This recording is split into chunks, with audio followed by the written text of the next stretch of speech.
abasilamu ni naryo dini rya mbere rikura ku isi yose ubu ngubu mbaraga kukiri kurase n'abadayimoni ko ni dini ryateguriwe intambara. Isilamu ni idini ryateguriwe intambara. Yes, rose ni idini ry'ubutumwa bwiza. Muri Muhammad yamaze imyaka 10 yonyine ariko arapfa. Yatangiye gahunda afite imyaka 52, abejeje imyaka 62, imyaka 10 mu kadomo arapfa. Ariko ibyo yarakoze aramaze kubikora. Teze umuntu imyaka 10 agakora ikintu meze nko kuri Alexander nawe yamaze imyaka 10.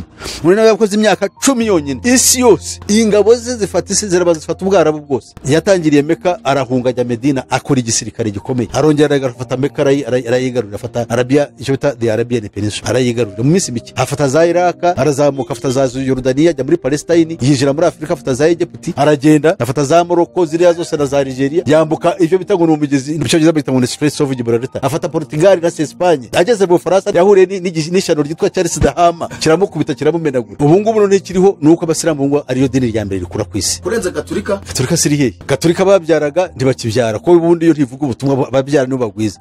Noneho bari mu Burayi ntibagisenga hari n'abagenda bakajya gusaba padiri ngo nabavanye mu gitabo cyabo. Isilamu yirabyara Umusilamu agira abagore batari hasi y'abandi.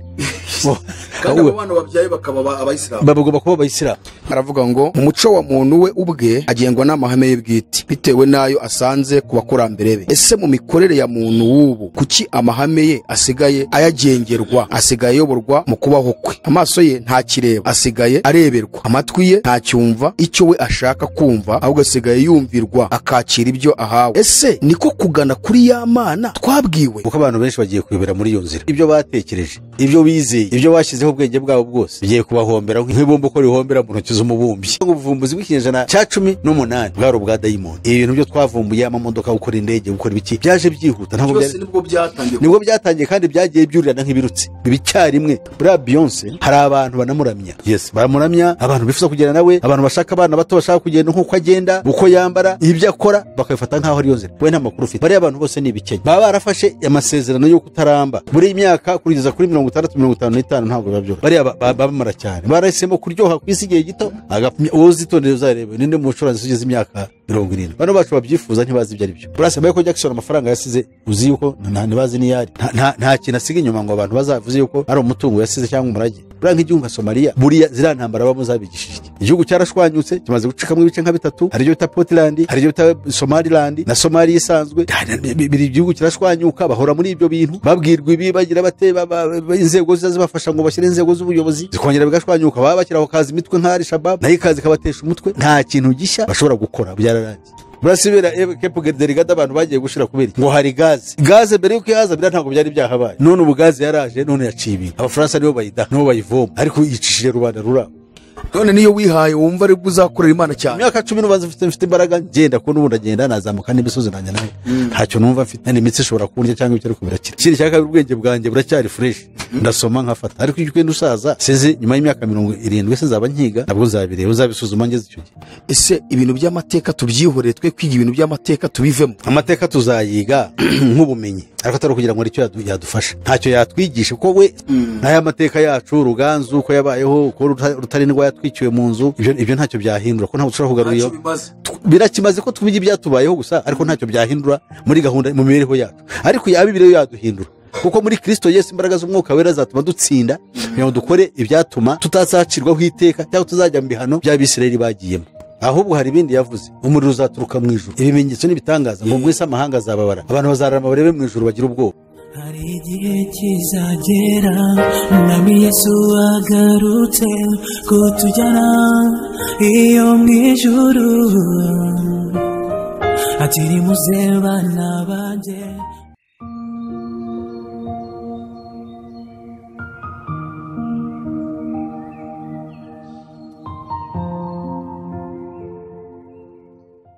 Reka twongere tubasuhuze inshuti zacu abakunzi bacu wa Iron TV shakiro ry'ubutumwa bwiza bw'Ubwami bw'Imana aho muri hose ku migabane itandukanye igize isi. Turabashimira cyane umwanya mufata mwumva ubutumwa bwiza tugenda tubagezaho. Rero turabasabye kugira ngo mudufashe kubusharinga mubwohereza n'abandi. Ibyo ni byiza cyane kugira ngo ubutumwa bwiza bukomeze kwamamara hirya no hino ku isi. Uyu munsi rero turagarutse mu kiganiro cyacu na Pastor Musisi cyane ko tugiye gukomeza gusubiza bimwe mu bibazo bagenzi bacu bagiye bababaza kugira ngo turusheho kugenda neza twumva ibyo turimo turiga. rero reka tugusabe wowe mushyashya waba twumvishe ari bwa mbere gukora subscribe kugira ngo ibi biganiro byacu ntibijye bigucika buri munsi uko tubyaprodinze. Reka twakire Pastor Musisi hanyuma abasuhuze adufashe gusenga twinjire mu mwanya wo gusubiza bimwe mu bibazo twagiye tubazwa n'abavandimwe. Pastor muraho murakomeye? Turashima Imana, mbone umwanya wo kubashimira namwe kubw'umwete mwamugira kugira ngo dusangire ibitekerezo n'ubumenyi Imana igenda itwungura, kandi n'abadukurikirana bo nuko, kandi n'abadukurikira ubwabo bafite abamenyi b'abahanga benshi baratwungura. Bityo noneho community yacu ivuga Ikinyarwanda n'indimi zigishamikiye hikunguka. Ni mu rwego rw'insuhuza abavuga ururimi rw'Ikinyarwanda twese bari mu Rwanda, mu karere k'ibiyaga bigari, mugabane wa Afrika wose, n'abari hakurya y'amazi magari mu migabane yindi, n'abari mu birwa bya kure n'ibya bugufi mu mazi magari. Imana iri baho umugisha, ibagire neza, turabakunda, tutibagiwe nabo dusangiye ururimi n'umuco ndetse n'inkomoko, abarundi, abanyamurenge, abaturage b'Abarwandafone bo muri Kivu y'Amajyaruguru, abafumbira n'abahororo, abahana bahangaza. Imana iri baho umugisha, ibagire neza, turi kumwe, amen. Pastor murakoze cyane, tubaha ikaze kuri Iron TV n'ubundi muri Isanga. Umaze kugira inshuti nyinshi cyane, abantu benshi bafite ibibazo bwo kujya babaza kugira ngo mubashe kubasubiza. Hari n'abagiye batwandikira inbox, bakatwandikira kuri WhatsApp, hari abagiye badusaba ko bajye baguhamagara kugira ngo noneho muvugane gutya turi mu kiganiro bakubaza ibibazo. Hari n'abandi bifuza ko mukorana ibiganiro kubera ko ngo bamaze kunguka byinshi ku bumenyi bari bafite, wamaze kubungura ibindi byinshi cyane ku buryo bifuza ko mwajya mukorana ibiganiro. Nabyo mu minsi mike Imana idufasha tuzagenda tubahuza kugira ngo mukorane ibiganiro. Uyu munsi rero tugiye gusubiza n'ubundi bimwe mu bibazo twabajijwe. Reka mudufashe gusenga hanyuma dutangire. Murakoze. Uwiteka Nyiringabo niwe Mana yacu, uradukunda, wadushyize kuri iyi si, ntiwadutererana n'ubwo twahemutse, ukomeza gushaka umwana w'umuntu kugira ngo umukize. Uwo ni umugambi watangiranye na Aburahamu sogokuruza, wamuhamagaraga kugira ngo ave muri biriya bakarudaya hashize imyaka 2000. Muri we nimwo Kristo akomoka, Kristo wabaye umwungeri w'amahanga yose. Turagushima kubwe kuko yatwitangiye kugira ngo atugure tubabi. Nuko rero abari muri we bose ndabagushimiye, kandi nkwingingiye kugira ngo n'abatari bamumenya nabo bamenye iyo nzira y'agakiza kandi irokora ubugingo bw'abantu. Baranatwe muri kiganiro, n'abazajya ukurikira bose, mu izina rya Yesu Kristo umwami wacu, amen. Turahera ku kibazo umuvandimwe yanditse, aravuga ngo mu muco wa muntu we ubwe agengwa n'amahame ye bwite bitewe n'ayo asanze ku bakurambere be. Ese mu mikorere ya muntu w'ubu kuki amahame ye asigaye ayagengerwa, asigaye ayoborwa mu kubaho kwe? Amaso ye ntakireba, asigaye areberwa, amatwi ye ntacyumva icyo we ashaka kumva, ahubwo asigaye yumvirwa akakira ibyo ahawe. Ese niko kugana kuri ya Mana twabwiwe? Iki nicyo kibazo uyu muvandimwe akubajije. Nkuko nabivuze, uyu mugabo Katabirora ni umufilozofe. Ni umufilozofe, kandi ubwo ari umufilozofe akeneye Yesu, kuko abantu benshi bagiye kuyobera muri iyo nzira. Kuko ibyo batekereje, ibyo bizeye, ibyo bashyizeho ubwenge bwabo bwose bigiye kubahombera nk'ikibumbano, nk'ibumba uko rihombera mu ntoki z'umubumbyi. Ni ukuvuga ngo avuze ibintu bitatu bikomeye ahangaha byo mugiye kudufasha gusobanura. We avuze ko ubundi mu muco wa muntu umuntu agengwaga n'amahame ye bwite. Aravuga ngo ariko uyu munsi umuntu asigaye areberwa ntakirebera.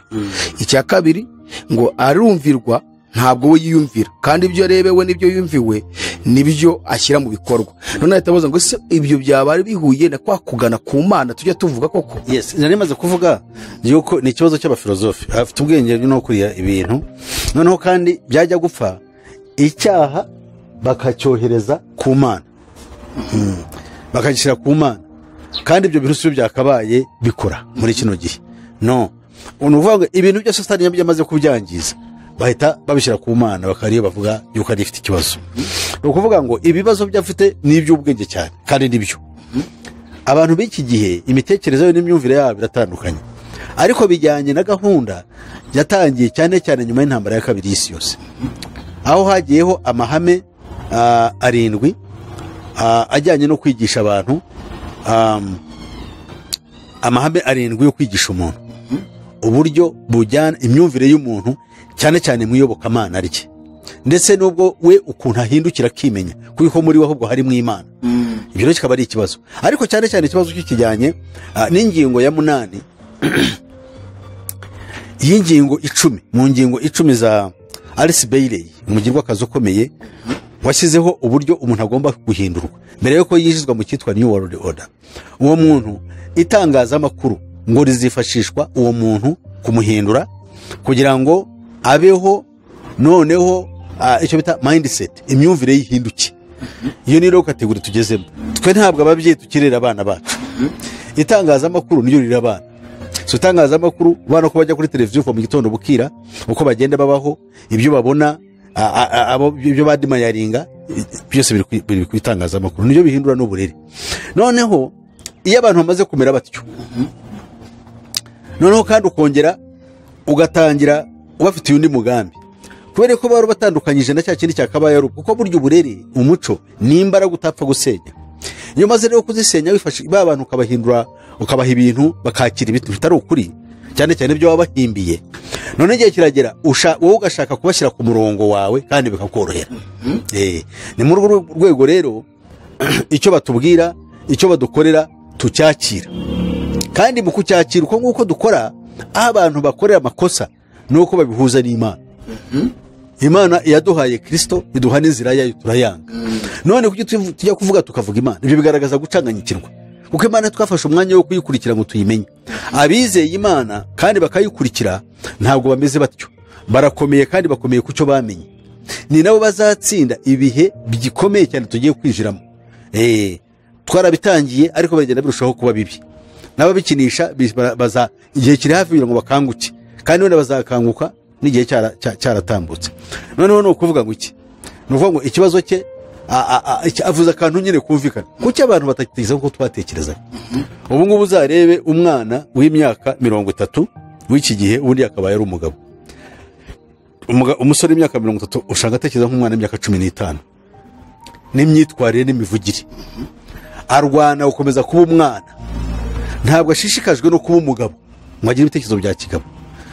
Ibyo ni ibintu twe twabonye mu muco twari dufite. Umuntu agize imyaka 18 akaba ari umuntu wicaranye avuze ijambo ngo utarabanye na utaraganiriye na se nta menyo sekuru yasize avuze. Yes, none se ubwo abana baracyahaha kuri ba sekuru, kuri base ngo abenye ba sekuru bavuze. Umwana ibyo ubwenge bwose nibyo yemera bikura ku ishuri. Iyo mubwite ngwino hano tuganire, ngira icyo nkubwira mwana wanjye nyine n'ubuzima, avuga yuko we uri old fashioned, no kuvuga ngo wowe batayigiye, outdated. Ibyo mubwira ntabimenya, ahubwo gusa iyo amaze guhura n'isi kandi nta cyo gishobora kwakira nibwo atangira gutekereza, ariko yaratayigiye. So rero niko ibintu bimeze aho ngaho. Mu gihe itangazamakuru mbere yuko rikora umurimo nyuma y'intambara ya 1945 hari haratangiye the education system y'abanyaburayi. Abanyaburayi baje twita Abaroma, bamaze kwigarurira isi cyane cyane Afrika n'urugero. Ibyo bigishaga umuco wabo n'ibyo bigishaga n'ibyo byitwa ubwenge. Uzabibona ngo uriya muntu azi ubwenge se mu buhe buryo? Ngo yarangije kaminuza. Ibyo ni ibintu bipfuye. Cyangwa afite amashuri ye yize asanzwe akaba kagereranya n'ubwenge, kandi ubwenge ni ikindi kintu bitandukanye n'icyo. Ubwenge hari ubwenge karemano, ariko nanone ufite ubwa bwenge karemano ni nawe wakira ubwenge nyabwo buturuka ku Mana, icyo bita wisdom. So rero abanyarwanda ikintu baragikoze, kuko no kwiga kwaje nkatwe abanyarwanda cyane cyane bo mu Rwanda habaye ikibazo ku buryo kwiga yari prestige. Kwiga byabaga ari iby'abantu batoranyijwe. Ejo umuntu yaranshekeje yaramwiguye umwana ajyaga muri secondaire mu giturage, abantu yaramenyekanaga uwo mwana, abantu bakava hirya no hino bakaza ngo kumuherekeza, rubanda rw'abaturage, umwana yagiye muri secondaire, amashuri yisumbuye. Icyo gihe rero ise ngo yagendaga ku musozi nyuma y'icyumweru agenda mu inzoga z'ubusa, abantu bamuhakwaho. Kumbe umwana agiye kwangirika. Umwana agiye kwangirika, umwana rero bakagenda bavuze abahanda nawe ahari akavuga atari ko ntimunzi. rero iyo umwana yarangizaga kwiga kuri university ntabwo yirirwaga abaza abo yarabazaga ariko aho yabazaga ntimuzi umugabo witwa runaka uba i Kigali ukomeye sindi sese kuki mutanzi ubwo urumva abantu babihinduye mu icyo kintu kimeze giti ariko ubwo byabatangiraga iwabo ku musozi ari uko umwana yagiye mu mashuri yisumbuye abantu bakaza bagakora ubukwe bakamuherekeza umwana bakabana abantu basaza bakikora isanduka y'umwana agenda hajya gufatira bisi kuko yagomba kugenda ibirometero nka 3 cyangwa 4 n'icumi ritabuzemo kugera aho bisi hagarara ariko abantu bamuherekeje bamuzimaniye basubira mu rugo umwana agiye ku ishuri ise akamara ibyumweru nk'abiramo inzoga z'ubuntu kugira ngo uwo mwana niba mutabaza azabatabara yarakomeye ariko nabyo birakomera ubuse nk'ubu ngo kumaze umwana agira atya ababyeyi hano mu Rwanda barwana batwara abana babo muri Amerika mu Burayi hari umuntu umwe yigeze kumbwira ngo yari umumotari ngo aheka umuntu w'umusaza imodoka yari yapfuye yari yaguze ibyuma bya spare parts pièce de rechange so pièce de rechange no yafashe mu ntoki no kugenda yimyoza umwana w'umumotari abaza umusaza ariko se boss kugenda wimyoza ugize ikibazo ki imodoka yawe icyo yabaye kwibonye ibyuma byayo mundaramwe ngo reka sha ibyo waza ntabwo ubizi twebwe dufite ibibazo byacu twihari ase ni ibihe boss arimo cyawe akana wende atubungwa umwana banje ati umwana banje abana banje bariga Green Hills ati nahoze mvuga n'abantu bakomeye b'inshuti zanjye barimo bantuka abana banje bari Green Hills ati banga yabanseka ibyo bintu byambabaje none se abana babo ngo bari bareka sha abana bane bagiye muri Amerika abana babo kandi ntacyo barusha ziriya mbwa none abana banje bari Green Hills ababare muri Amerika none wa wundi umotari yufishe Green Hills uko yizi ni moto yari igiye kumunanira fese umuntu ugaye Green Hills koko akabaye yuko barabe bahiga koko bimeze biti so noneho ubwo urumva uko ahisigana ufite abana muri Amerika yavuze ngo abana banje bari hanze byo nyina kibivuga mwumva yuko ari igitangaza ariko abana bari hariya bose barapfuye n'urumogi gusa hari umugabo yatwaye abana 3 abakobwa 2 n'umuhungu umwe umukobwa wa mbere ikintu yakoze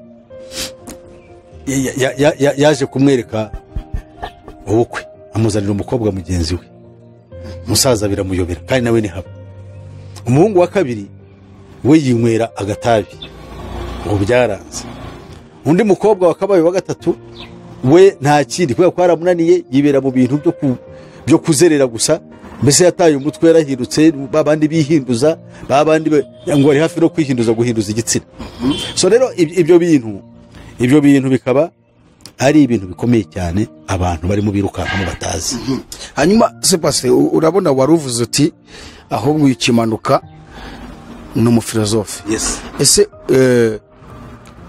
ni ubuhe busobanuro duha bitewe n'ibyo abajije kurabona we ibibazo abajije ni ibibazo byerekerana nuko iyo mimerere twagiyemo yo kumvirwa no kureberwa warabaza ngo se niko kwakugana kuri ya mana abantu baje bavuga urabihuza gute n'iryo jambo avuze no kuba umwise mu filozofi nta impamvu mwita yuko ari umufilozofe na abantu bize iby'Imana babisuzugura mbega ubwenge bw'isi noneho agiye kureba ibintu asanga ibintu koko byakangukiye nta kigenda kuko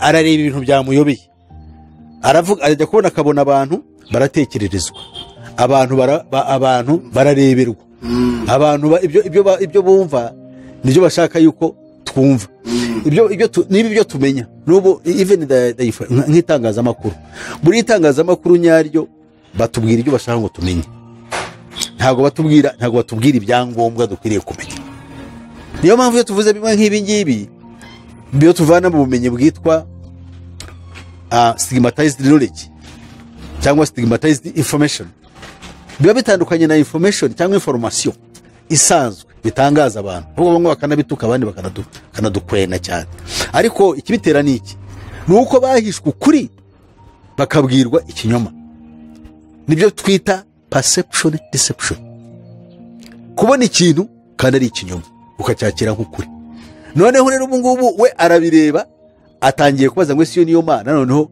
batweretse imana mwarayanze none ubwo mutangiye kwitekereza twete abangaba nibo bigaga mu gihe cy'uyu nguyu n'abandi bameze nka we bavuga iby'Imana bari mu mashuri bakubuseka cyangwa abandi bakaba batari baravuga ibiki. None barimo batekereza umuco kandi umuco ntabwo ushobora kubaho. No, we are conquered people. Twe turi abantu bamaze kwigarurirwa. Ntabwo tugifite ubushobozi bwo kwigenga ku muco wacu. Kandi ntabwo bawudukuyeho ku ngufu. Ahubwo icyo bakoze babutwaye mu bwenge. Batwereka amashuri. Bakavuga yuko uwize iby'iwabo niwe munyabwenge. Natwe turabyemera. Umuntu akava mu ishuri ngo yarangije kaminuza akicara hariya aravuga ngo uriya muntu ngo ni umunyabwenge afite ngo diplome ihanitse mu rwego rwa kaminuza ngo ihanitse ngo ni umunyabwenge. Ntibatinye kuva umunyabwenge ngo kuko azi ibyo bintu ngo ni umunyabwenge. Kumbe si ubwenge ahubwo ni porogaramu iri mu mutwe we. So rero ubwenge nikavukire. Ubwenge ni iki Imana yaguhaye. Kandi ubwenge nanone cyangwa se ubumenyi nyabwo ni uburezi n'uburere. Uburere uhabwa n'umuco n'umuryango wawe. Uburezi ni education uva mu mashuri.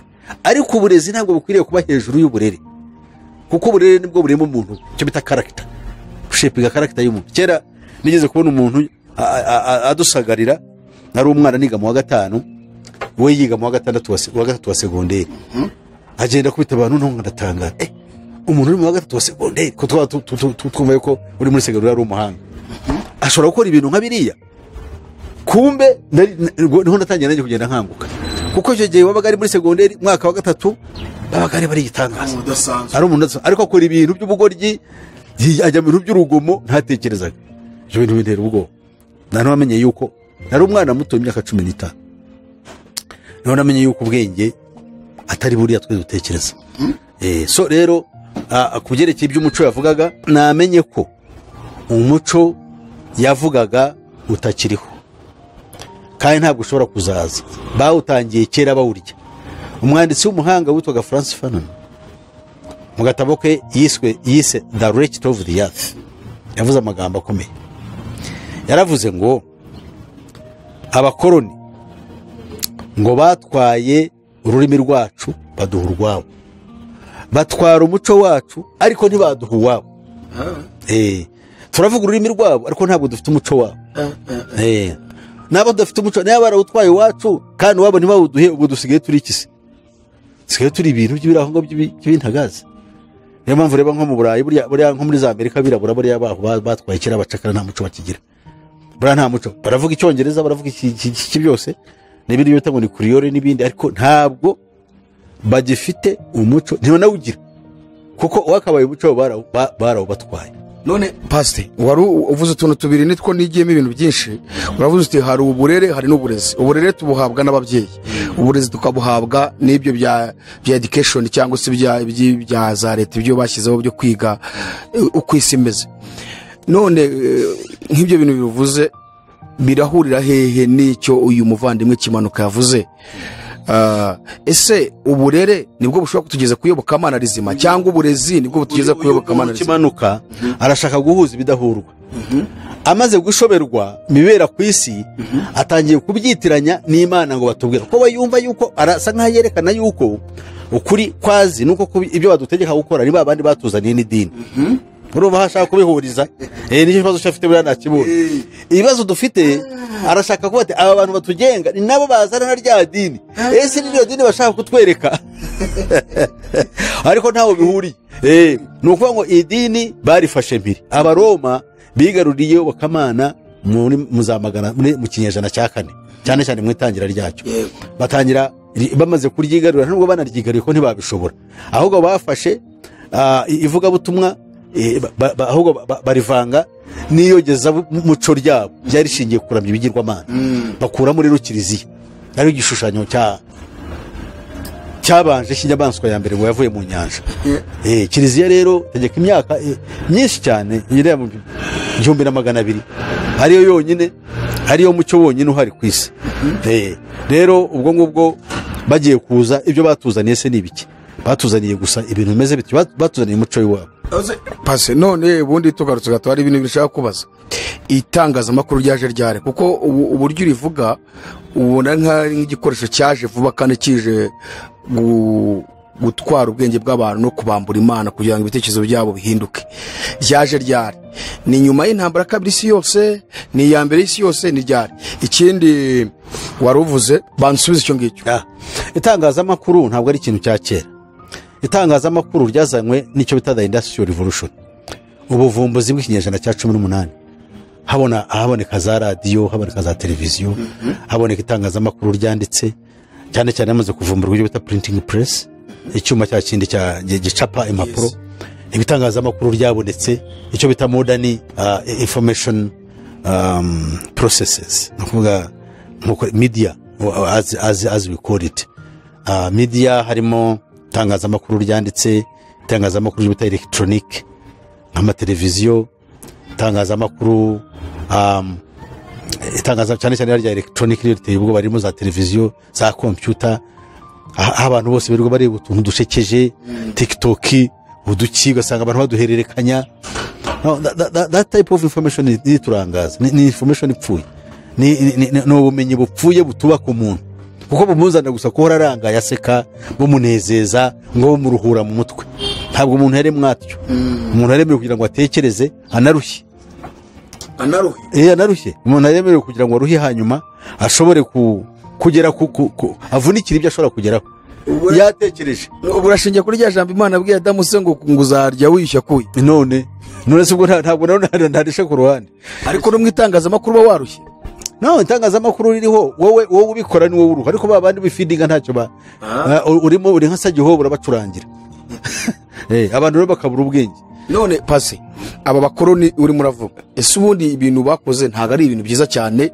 Niba baraje wenda tuvuye baje bitwikiriye kuzana imico yabo mu bindi bihugu, ariko bazanye n'iyo bukamana, akaba ari iby'umuvandimwe Kimanuka arimo aravuga, ese barakushije?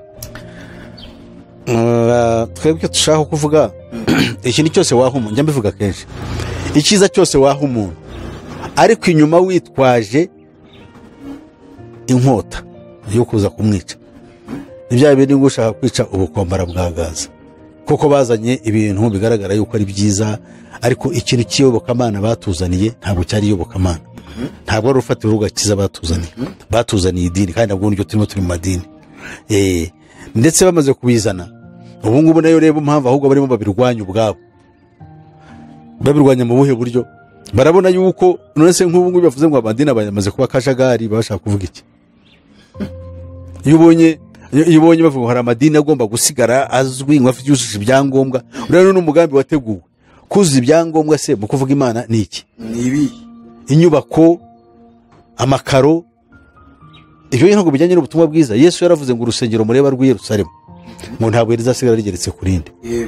Bageze i Burayi bakaza katedrali no muri za Amerika, none ziri vide, barimo bazigurisha bareteza cyamunara. Hari n'abasilamu baherutse kwigura urusengero muri Amerika rw'abagatulika kugira ngo barushyiremo umuzigiti, hanyuma Katolika iraruba rero bagurisha. None urumva neza ibintu nk'ibi ugasanga ibyo nibyo bigezweho. Nukibaza twe turubaka iziki zihenze zityo, kandi abatubanjirije bo dukuraho data, dore ko ibyo ibaye hari ari byo twakira. Noneho twebwe tuzubakeje abantu bazite zibo musaka, tuzazigurisha abantu bazishyiremo utubari. Erega n'ubu ngubu biraza guhagarara. Ubu se ubu ngubu kankubwira abantu kibajyaga baza muri zo sengero zitujagari, burazira nsengero zutujagari kugeza jyaga zibonekamo abantu, nuko baraguriragamo. Abanyarwanda bakeneye gusubira ku mandwa Imana ya kera. Urumva neza? Noneho rero niyo mpamvu abantu bajyagamo bakava mu byo bazungu bya bintu bishashagirana muri kiliziya bakahava, kuko najya hariya baratagira muragurira mbwira ikibazo cyafite. None hariya kiliziya ni bya bindi bihora guhora mu bintu ngo kubihe bisimbura ibindi, nicyo baba basubiriramo. Umunyarwanda ibyo ntabikeneye, umuntu akeneye ubutabazi.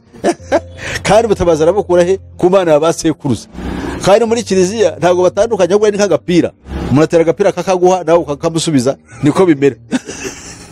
Ni umukino, urumva neza? Noneho rero ibyo kubikora bityo bavuga bati amadini yayindi akomeye abona abura abantu, kandi baragenda. Ariko bwa butumwa bwiza twe tubwiriza nta nubwo bwakura abantu mu madini, kuko ntabwo igihe ubutumwa bwiza bwize bukura abantu mu madini. oya kuko abantu Imana ntibayikunda ntabwo bayikunda. none uyu muvandimwe Kimanuka ni icyo wamusubiza cyumvikana kuri iki kibazo cya 10 yabajije pasti? Ikibazo ndangiza ku kibazo cye ndagira ngo mwumvishe yuko yavuze ko ngo yabaze ngo ese ngo niyo zitoresha ku Mana.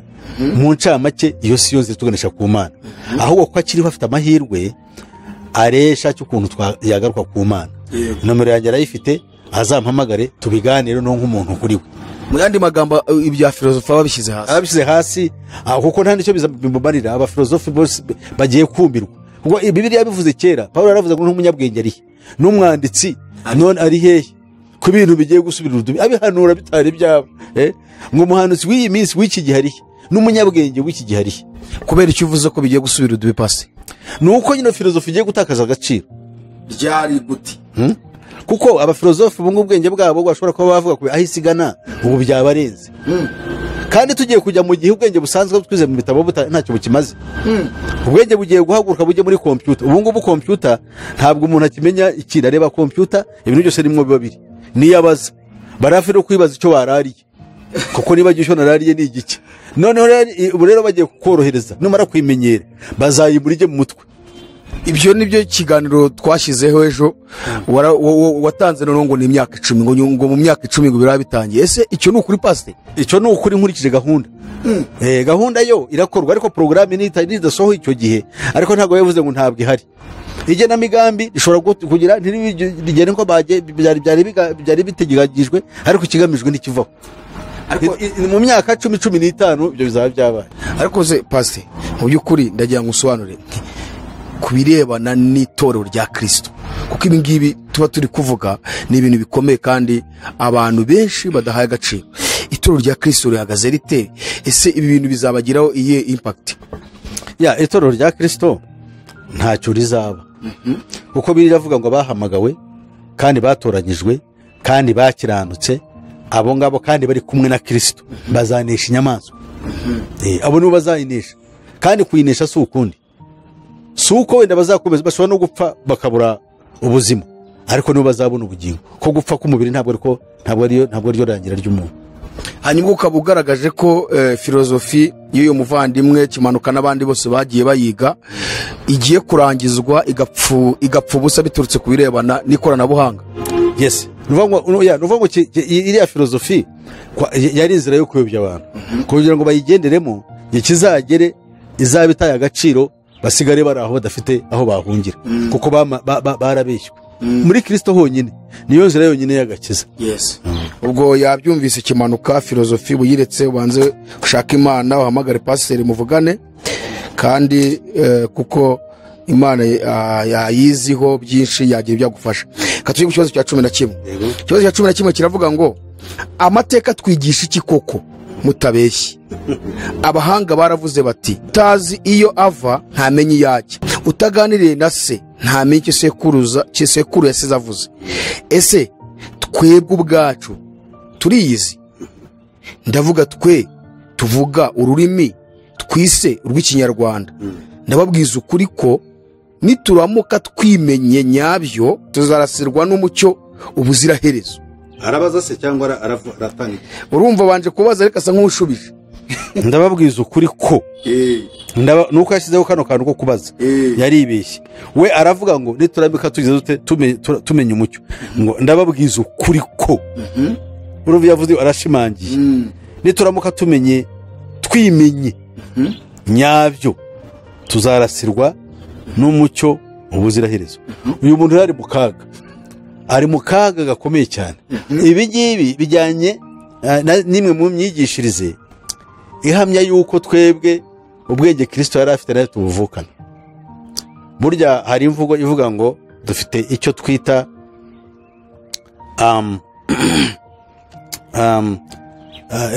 babyita ngo ni Christ energy seed. Ubwo twe dufite energy, imbaraga za Gikristo muri karemano, ngo dufite imbuto yazo ku buryo hakeneye kuzikangura. Uyu rero niyo nyigisha afite yuko buryo umuntu niyimenya muri we afite imbaraga. Actually niyo inyigisho zitwa humanism niho zishingira. Ibi ngibi ni abantu barize bakagenda bagata umwanya biga ibintu bidashobora kubikiza. ubu si byaba bishingiye kuri bya biganiro tumaze iminsi twumva ku muvandimwe ufite ikiganiro cyitwa ngo ni ubwiru kirimbuzi, aho yabanje gusenya Bibiliya ko atari ijambo ry'Imana, agashaka ko tugaruka ngo ku muco wacu tukimenya ubwacu. Birashaka gusa ariko uriya we aho bigira cyane no gusubira ku muco nibyo ashimangira, nabyo nicyo kimwe na biriya. Ariko cyane cyane abangaba bo binjira mu kintu kivuga wowe nk'umuntu ku giti cyawe yuko muri ufite harimo ubushobozi n'ubumenyi businziriye bukeneye gukangurwa. None ubwo bumenyi bwakanguka bukaguhindura igitangaza, ugashobora ibyo utakabaye gushobora, ndetse ni ukuvuga unlimited. Bukangurwa nanditse, bukangurwa nawe iyo umaze kwimenya, nibyo ubu niho bigishwe. Niyo mpamvu bigishijwe isomo ryitwa humanism. Humanism bigisha ngo umuntu ntakeneye Imana, muri we afite ubushobozi bwo kwikiza no kwirengera. Ndetse ubwo bushobozi uko bugenda butezwa imbere, bizaba ari ngombwa yuko ntabwo azakeneye n'Imana cyangwa n'ibindi byose byamufasha, ku buryo azageraho akarengera n'ubuzima bwe ntapfe. Ni ibintu byatangiwe na Satani mu kinyejana cya 18. Cyageze cya 18 habayemo akantu. Mu kinyejana cya 18 hari ibintu byadutse, kandi ibintu byadutse ni ibintu bikomeye. Hadutse tekinoloji, iterambere mu bwenge bw'umuntu. Umuntu ahindura imyumvire ye, ndetse bigisha ibyo bitaga rationalism, bishimangira ko umuntu muri we by his reason, binyuze mu gutekereza kwe no kwibwira ko ashobora kwiha gahunda y'imibereho, kandi agaha umurongo ibintu byose bimureba bijyanye n'ibyo agomba kwiga, ibyo azi n'ibyo aziga, harimo n'iyobokamana. Noneho rero muri izo nyigisho biherekejwe n'ubuvumbuzi bwashyigikiye cya gitekerezo. Niyo mpamvu mvuga ngo ubuvumbuzi bw'ikinyejana cya 18 bwari ubwa dayimoni. Ibi bintu byo twavumbuye, amamodoka, gukora indege, gukora ibiki, byaje byihuta. Ntabwo nibwo byatangiye, kandi byagiye byurirana nk'ibirutsi bicyarimwe. Bitangirwa n'icapiro, bararivumbura, batangira kwandika ko nibyo byari ngombwa kwanza, byaje bitangira bityo. None ibyo banditse kugira ngo ibyo banditse bishobore kuba byanditse ahantu kugira ngo umuntu ashaka kubisoma bisome. Noneho rero birihuta bityo. Uhereye ubwo abo bantu hamwe n'ibyo nizo nyigisho zaje n'ubuvumbuzi bwabayeho, Imana bayita ku ruhande.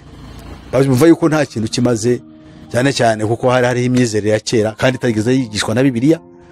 Bavuga yuko ngo isi imeze nk'ameza, ngo hari aho ushobora kugenda ukagwa. Uwitwa Galileo ashoboye ashaka micro telescope, ayivumbuye yerekana yuko isi ari umupira, imeze nk'umubumbe. Ibyo baramubwira ati iyo bintu byuvuze ni ishyano, Kiliziya muhagurukira, kuko ubu bwenge nk'ubwo ntabwo yabushakaga, ariko yabuhagurukiye kugira ngo igihe kizagere idini iyobokamana riteshwa agaciro.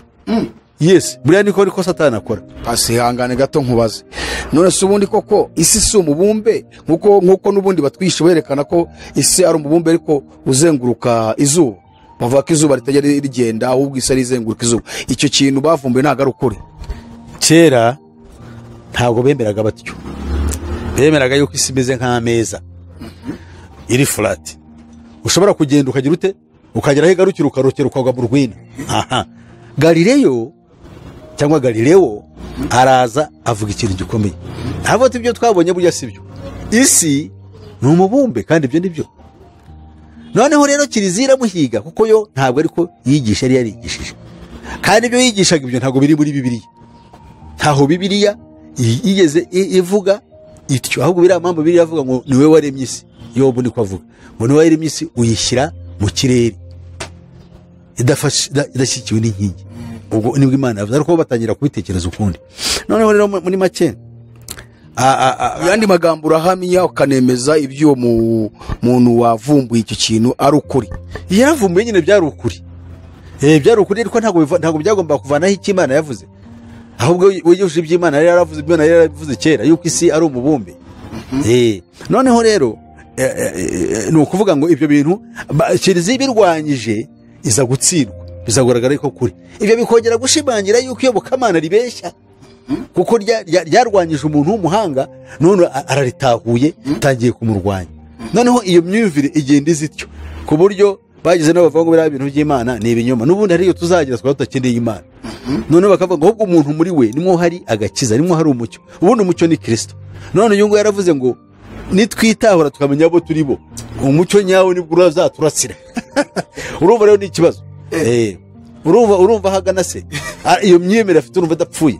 ni ukuvuga ngo we yumva yihagije yishoboye naramuka yitahuye atagendera ku myumvire y'abandi umucyo uzataha kuri we no mu bantu bose. Urumva arashaka kutwereka ni nko kwereka ngo bya bintu turimo by'Imana tuvuga turata umutwe ntacyo dukora turata n'igihe cyacu kubera we ibyo yamaze gufata yuko twebwe turamutse umunsi twimenye kandi uwo munsi ntabwo uzasohora nta gihe umunsi uzasohora ngo twimenye se twirengereje iki turimo turicana ngo turimenya wowe umuntu mugenzi wawe uramwishe undi uramuhemukiye ukavuga ngo uzagiye cyo kwimenya ahubwo turata agaciro amenye cya kibazo ahubwo yakaba yatangazwa nuko ikibazo cye nomero ya 10 cyakabaye gisubiza icyo afite kuri nomero ya kangahe ya 11 kuko niba avuga ngo turatekererezwa kandi ibyo ni ukuri turatekererezwa turahatirwa kureba ibyo bashaka kumva ibyo bavuga nose umuntu agushyira imbere ya televiziyo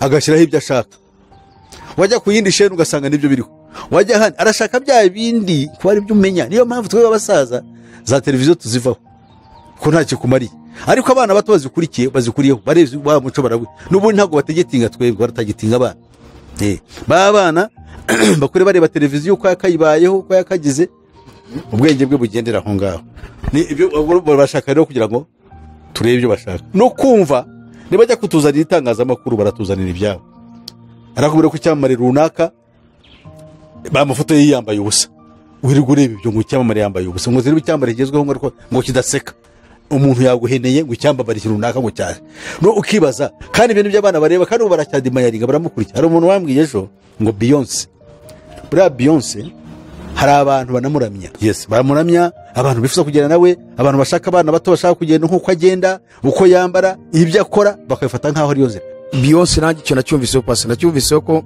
ahubwo hari abamugize nk'imana yabo.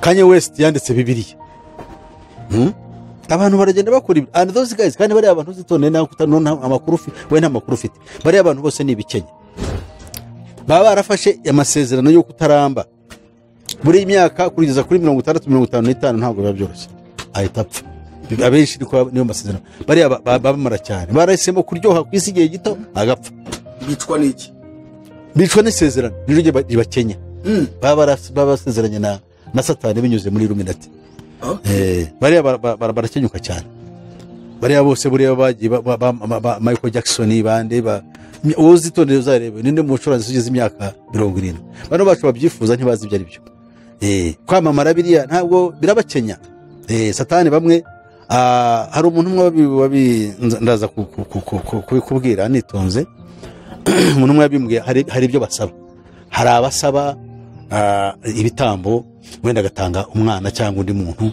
hari abatamba kuzaba abatinganye bagatinga abagabo hari abatamba kuzabona tazajya aryama mu nzu nziza akajya aryama mu kazu k'ibyatsi cyangwa se imodoka nziza ntayigendemo akabona amafaranga akagenda mu modoka akagenda agataye intuza ntanezerwe akabaho n'abarabiburayi si byo bajya babigeranze ko ibyo byabaga muri Afurika wabaga mu tuzu twatsi bitewe n'ibyo bumvikanye Satani nahariya niko bimeze buriya se nk'abariya bose ugiye gusanga ushobora gusanga ibintu byarimo aba yaratambye ikindi bo cyane cyane bakunze gutamba ubuzima kuko ikintu gitambo cya mbere gikomeye kuvuga ngo nzapfe nshagashije iminsi yanjye ariko namamare n'amafaranga nyasi buriya se Michael Jackson amafaranga yasize uzi yuko ntibazi niyari nta kintu asiga inyuma ngo abantu bazavuze yuko ari umutungo yasize cyangwa umurage none pazi nk'ubu kanavuze ngo amateka twigisha iki koko mutabeshye abahanga baravuze bati utazi iyo ava ntamenye yaje ese amateka ubundi ntatwereka iyo tuva n'iyo tujya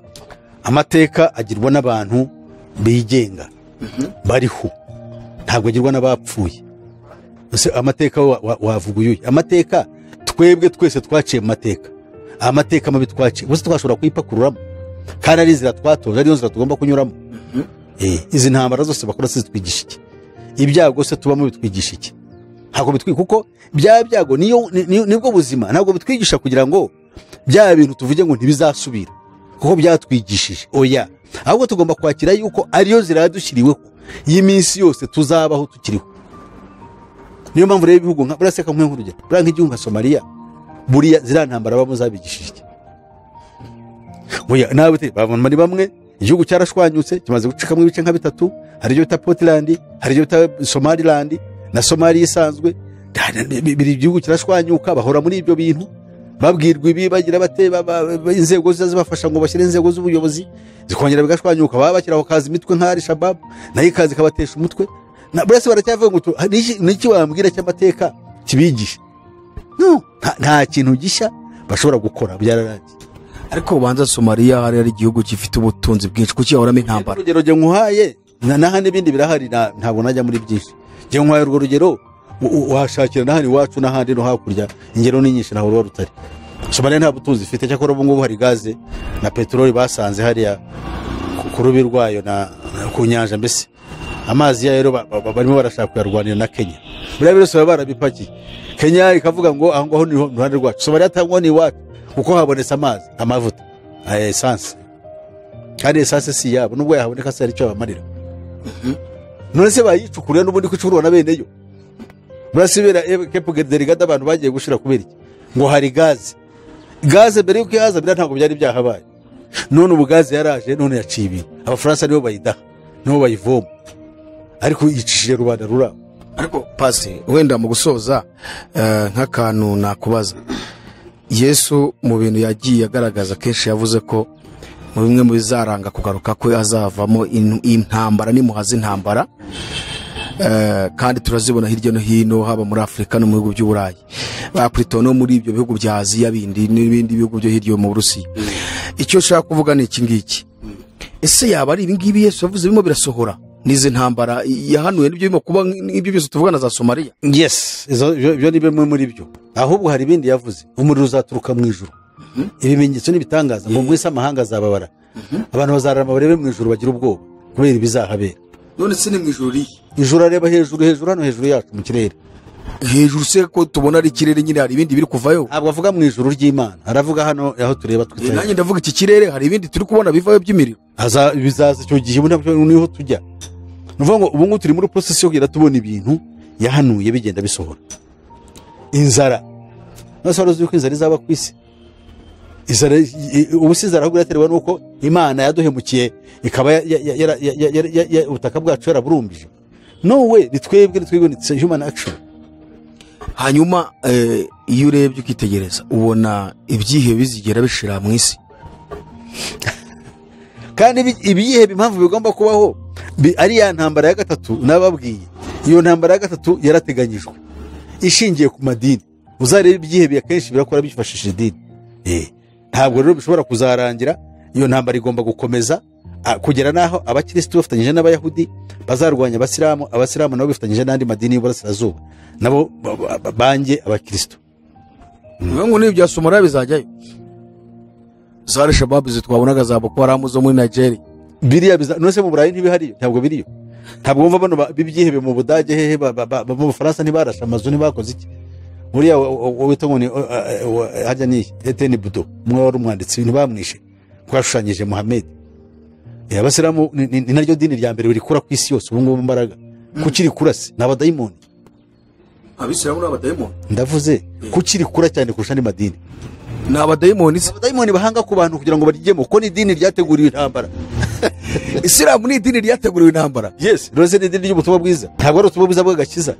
Niyo mpamvu Muhammad se atangira ubutumwa, we wambwira abahanuzi babayeho muri Bibiliya ni banga yabuze? Si benshi Imana yavuganye nabo. None se bigaruriye ibihugu bihe? Ari Yesu ubwe ko yaje akavuga ati mugende mubwiriza amahanga yose. Yanabyanze ahubwo bashyize kumwe bikarabya. Yes, arabo mugende mubwiriza iki? Amahanga yose. Abantu baragenda n'ubukristo kwa dufite abantu benshi bitwa bari abitwa abakristo, ni ntabara z'idini ntabwo twakabayeto, ntabwo bakurikije Yesu yavuze. Ubundi abakristo ntabwo bakaye bagera kuri miliyoni 500 batuye isi, abakristo nyabakristo. Ariko biriya byose ni gahunda yabikoze. Ariko Muhammad hari undi muntu usamusimbuye. Muri Muhammad yamaze imyaka 10 yonyine ariko arapfa. Hanigiye yamaze. Yatangiye gahunda afite imyaka 52. Nibwo yatangiye umurimo we. Abegeje imyaka 62, imyaka 10 mu kadomo arapfa. Ariko ibyo yarakoze aramaze kubikora. Asiga abantu bagiye kwa urugamba rurakomeza. Teze umuntu imyaka 10 agakora ikintu meze nko kureba Alexander. Nawe yamaze imyaka 10. Muri nawe yakoze imyaka 10 yonyine. Isi yose ingabo ze zifata isi zirabazifata ubwarabu bwose. yatangiriye Meka arahunga ajya Medina akora igisirikare gikomeye arongera agafata Meka arayigarurira afata Arabia icyo bita the Arabian Peninsula arayigarurira mu minsi mike afata za Iraq arazamuka afata za Yordania ajya muri Palestine yinjira muri Afrika afata za Egypt aragenda afata za Morocco ziriya zose na za Nigeria yambuka ibyo bita ngo n'umugezi ntoza tugita iki mu Kinyarwanda bico giza bita ngo Strait of Gibraltar afata Portugal na Espagne ageze mu Faransa naho yahure n'ishano ryitwa Charles de Hama kiramukubita kiramumenagura urumva neza aho ariko n'ubuntu bw'Imana twari tugiye kumirwa mu yose Islam yari yimize urumva ariko Imana ibikora icyo kubw'imbabazi zayo none ubu ngubu turareba ubu ngubu none kiriho nuko abasilamu ngo ariyo dini rya mbere rikura ku isi kurenza Gatolika siri hehe Gatolika babyaraga ntibakibyara ko ubundi iyo ntivuga ubutumwa babyara nibo bagwiza noneho bari mu Burayi ntibagisenga hari n'abagenda bakajya gusaba padiri ngo nabavanye mu gitabo cyabo urumva neza Islam irabyara umusilamu agira abagore batari hasi y'abane kandi abo bana babyaye bakaba abayisilamu bagomba kuba abayisilamu kandi agomba gukwira isi yose kandi n'idini ryabo iryo ryigisha nka bino tureba ibi ngibi bagenda babyigishaho kandi bakarwanya ibi bintu by'inzaduka bigenda biza bagaragaza ububi bwabyo noneho abantu benshi bakabagira bate bakabahungiramo abirabura bo muri Amerika benshi barashaka kwibera abasilamu kuko niryo dini babonye yuko rishobora kuzana justice mbese ribarenganura nano muri Afrika n'ahandi hose Isilamu ni idini ry'amahoro ko babivuga idini rifite inkota ariko hari iry'amahoro wagira utese kuko ariko iyo uryumviye nyine ugendera muri uwo murongo icyo tubaza twebwe bakwica se kandi babayimo muri ariko iyo bashatse kwica barakwica bose ntabwo ujya mu Abasilamu ejo bateye umuzikiti muri Afghanistan abantu kuwa gatanu w'icyumweru gishize tariki 9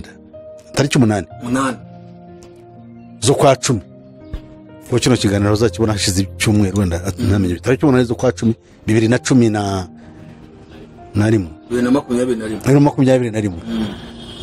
bateye umuzikiti bateramo ikibombe kubera iki abahasengeraga n'aba Shiite kandi bo n'aba Sunni bafite ibintu batumvikanaho bikeye ariko ibyo ni njyana muntu pasi wenda dusubikira ahangaha kuko ibintu muba mufite ni byinshi cyane tuzagenda tuganira kuko abantu bo baracyagukeneye cyane nubwo wavuze ngo wihaye imyaka 10 waza utubwira ngo nitane isigaye ariko uracyakenewe n'abantu benshi kandi uracyakorera Imana byanga byakunda Imana izakongera indi myaka yo kubaho gusayisezerano n'Imana nibigera icyo gihe Imana ikanyura rizishima kugenzi ngo nyuma y'imyaka 5 hazaba hari situation yindi ubundi pasi kuki wihaye imyaka 10 nihaye imyaka 10 ndahereye kuri Bibiliya je nakoraga akazi ka leta ngeze imyaka 60 nsaba Imana kugira ngo nkavemo narebaga igihe kirimo kitambuka Bibiliya nyisomera avuga ngo umuntu azamara imyaka 70 nahanyanyaza akagira ubuzima bwiza atameze nk'agirwaye rubaga impande azageza 80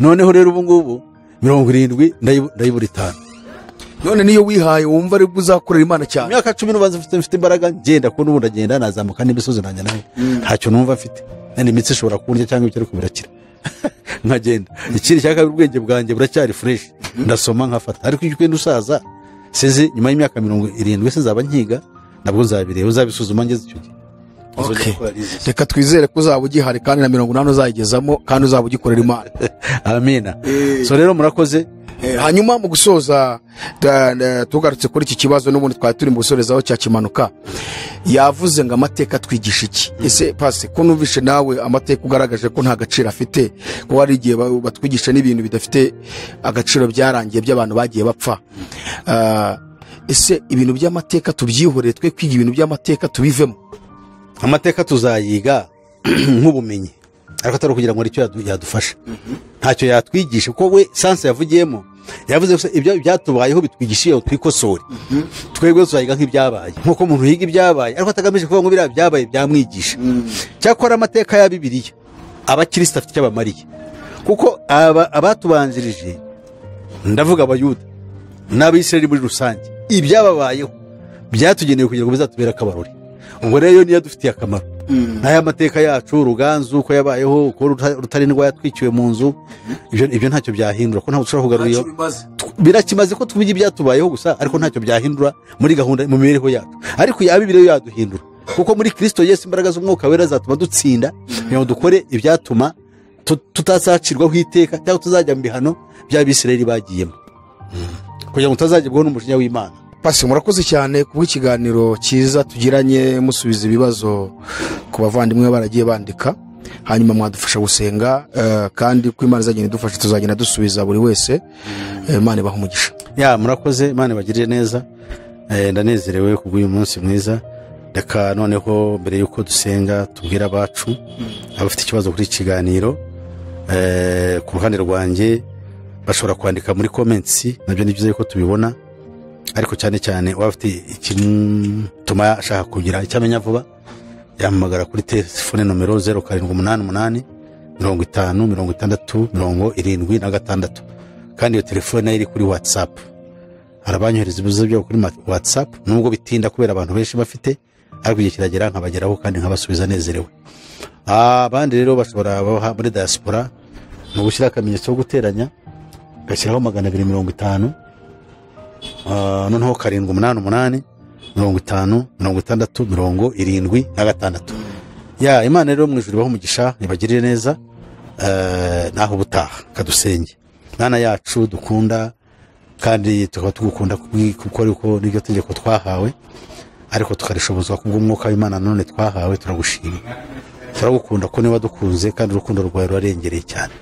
Nuko rero bana natwe tugushimiye ibyo tumusiganiriye na bene data, turinde icyago turinde ikibi, kandi abo bizageraho barinde kandi bazakira ukuri, ubahishurire ibirizwe twe twavuga ko turi abantu, kugira ngo nabo bazabimbara ingirakamaro muba aho bazaba bari mu miryango yabo no mu materaniro yabo no mu moko yabo. Nuko rero tugire neza, ubisohoze kubw'ineza yawe n'imbabazi zawe, tubyambarije mu izina ryawe rero Yesu Kristo umwami wacu, amen. Turabashimiye mwebwe abafata umwanya mu kumva ibi biganiro tugenda tubagezaho, kandi bimaze guhembura abantu benshi cyane. Paseri bamwe baramwandikira inyuma inbox, abandi muratanga comment kuri Iron TV kuri channel. Turabizeza kandi ko ikibazo cyose muzabaza tuzabafasha kandi kigasubizwa. Rero turabasanga mukomeze mwandika ibibazo mufite birebana n'iyobokamana muri Bibiliya, birebana no guhuza iyobokamana, politike, ubuzima bwacu ducamo bwa buri munsi, imirimo yose dukora, mbega mwari magambo mwandika comment. Turahari kugira ngo tubafashe. Paseri turi kumwe kugira ngo akomeze kudufasha, ndetse n'abandi tuzane tubatumiriza. Imana ibahe umugisha, mugire amahoro y'Imana, ibihe byiza.